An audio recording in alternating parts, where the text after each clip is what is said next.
আজকে আমি অফিস থেকে আসার সাথে সাথেই আমাকে সুদীপজি বলছে যে ম্যাডাম কাঁকড়া আজকে কাটতে হবে, নইলে কিন্তু বাদরে সব এসে খেয়ে ফেলছে, সারাদিন বাদরে আসছে।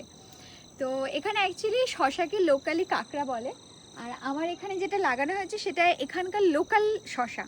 আর এখানকার লোকাল শশা অনেক বড় হয়, এইটা যে সাইজটা আছে এটাও খাওয়ার মতো সাইজে চলে এসেছে, বাট আর একটু বড় হতো।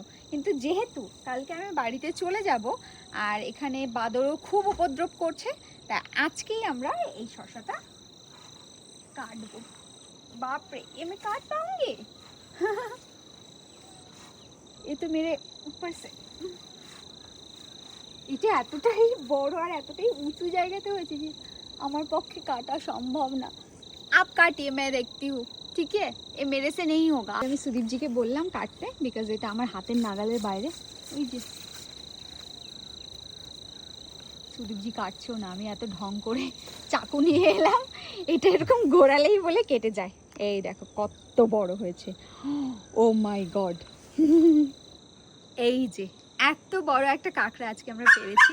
কাঁকড়া মানে ক্ষীরা, এটা লোকালি তো এখানে কাঁকড়া বলে, তোমাদের বললামই। এটা কিন্তু আমাদের প্লেনে যে শসাটা পাওয়া যায় সেটা থেকে আমার পার্সোনালি এটার টেস্টটা একটু বেটার লেগেছে। তোমরা যদি কেউ খেয়ে থাকো তাহলে অবশ্যই আমাকে জানিও যে এটার টেস্টটা তোমাদের কেমন লেগেছে। বাট ইয়েস, আমার ক্ষেতের শসা। চলো।